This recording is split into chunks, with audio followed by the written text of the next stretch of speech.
Padre, la verdadera solidaridad en una sociedad, sobre todo en una sociedad capitalista como la nuestra, implicaría casi hacer un milagro. Pues sí. Literalmente. Entonces, no creo que la sociedad esté esperando un milagro, o qué es lo que la sociedad requiere en verdad para entender y vivir la solidaridad. Pues de hecho, milagros es todo aquello que se sale de lo normal, ¿verdad? Y de lo naturalmente esperado. Entonces, por ejemplo, tenemos la famosa historia de la multiplicación de los panes del Evangelio, que tradicionalmente, y todavía mucha gente, piensa pues que Jesucristo multiplicó los panes así materialmente, ¿verdad? Y los peces. Pero hay quienes nos dicen, estudiosos bíblicos, que nos dicen que esa multiplicación fue un acto de solidaridad, y ese milagro fue precisamente eso que tú estás diciendo, fue un milagro de solidaridad. Es decir, porque dice, oye, mira, le dice un discípulo, pues aquí hay un muchacho que tiene 3 panes y 2 pescados, etcétera, pero eso para tanta gente, que eran miles, ¿cuántos? Unos 5,000, sin contar las mujeres y niños. Pues a ver cómo le hacemos.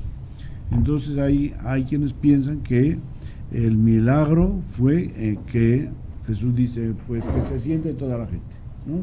Y vamos a ir por ahí, a pasar por ahí, a ver que vayan sacando la gente lo que tienen, ¿verdad? Porque normalmente la gente, sobre todo las mujeres, no se van por ahí sin nada, ya habrá, ¿no? Y entonces, pues, ¿qué resulta? Que la gente fue sacando lo que tenían, y pues los que no tenían nada les compartieron y todo el mundo comió, y ese fue el milagro, porque este es el milagro que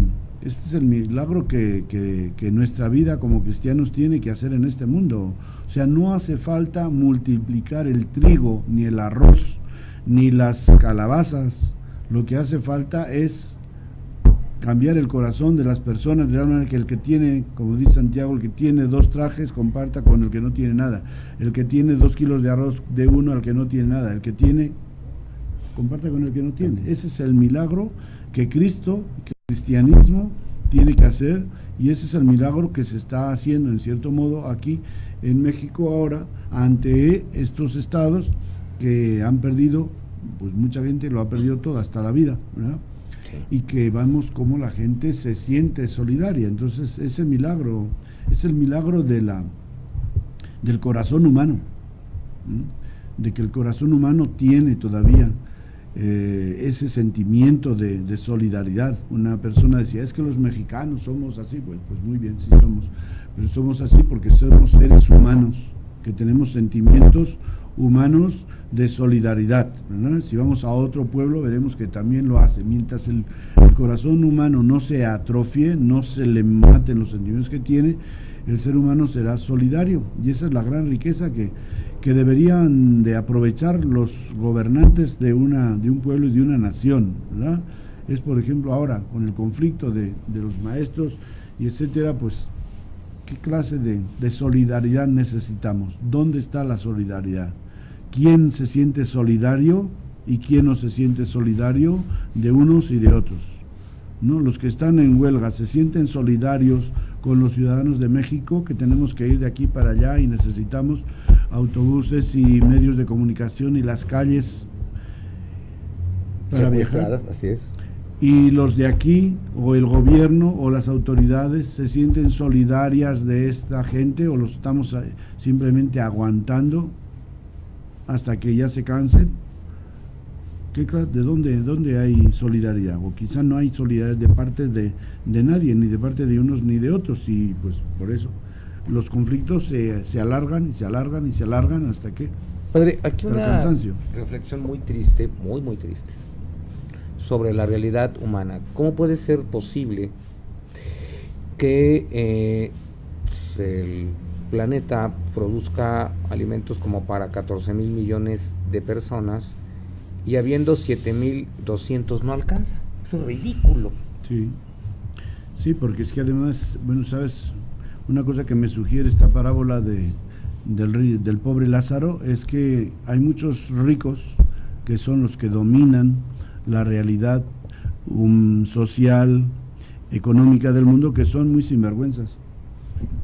Porque en esta parábola resulta que este rico, cuando se muere, después de dejar que Lázaro se muriera de hambre, se encuentran en el otro mundo, y este rico se le ocurre decirle a Abraham: Padre Abraham, manda a ese mugroso Lázaro para que vaya a la casa de mis hermanos y les diga que sean mejores personas, porque si no van a venir a parar aquí a donde estoy yo. ¿Eso qué te parece?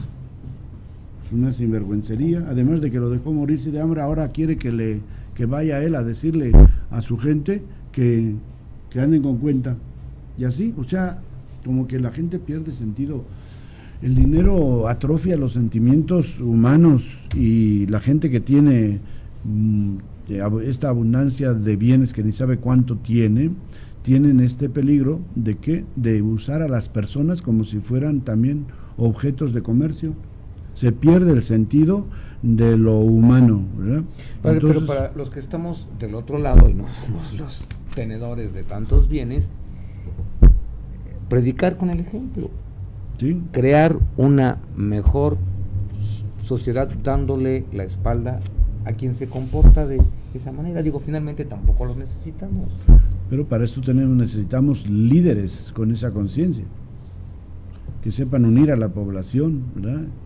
Y que sepamos que no necesitamos de los grandes ricos para remediar nuestros problemas, que no necesitamos de este, ¿cómo se llama este gringo americano que viene a regalar computadoras?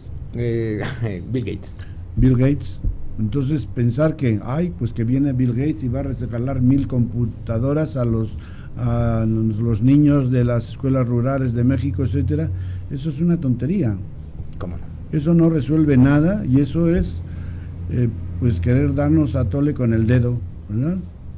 Los problemas los tenemos que resolver nosotros como país y como gente, y buscar las soluciones, no hacer de regalitos. Especialmente la acción social de la iglesia, eso es lo que trata de trabajar, de no de dar cosas, sino de dar la caña para pescar, de educar, de promocionar a la gente para que ellos busquen los recursos que tienen y se puedan ayudar unos a otros, ¿no? Yo creo que también es muy triste en este país la peor época política que hemos vivido en el último siglo.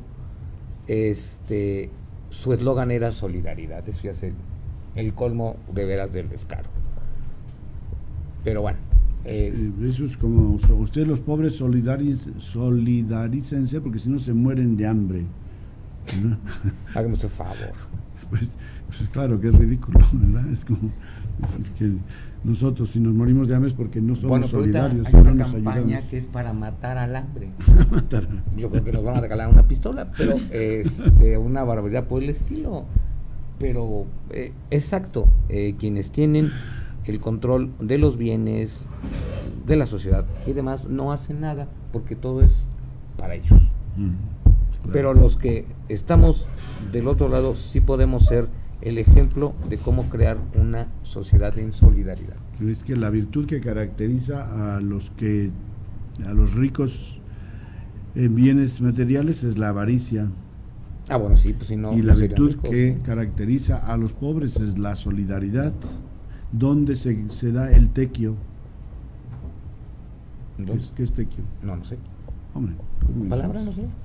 El trabajo comunitario.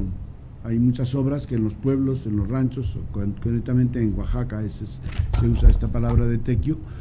Pues cuando hay una obra se llama, de cada casa venga una persona y entre todos ponen la mano de obra, ¿no? Eso es solidaridad. Entonces tenemos raíces, tenemos realidades, experiencias de verdadera solidaridad dentro de la cultura mexicana y de todos los pueblos, creados a imagen y semejanza de Dios. Padre, definitivamente esto es cierto, y bueno, pues ahora últimamente ya el tiempo no es muy solidario con nosotros y ya nos lo cortan muy temprano. Entonces, muchísimas gracias a todos los que nos ven aquí en América, muy buenas tardes. A los que están allá del otro lado del Atlántico, muy buenas noches, y los esperamos en una semana. Y les recordamos, pásenla bien, sean buenos y solidarios con los demás. Buenas noches. Buenas noches.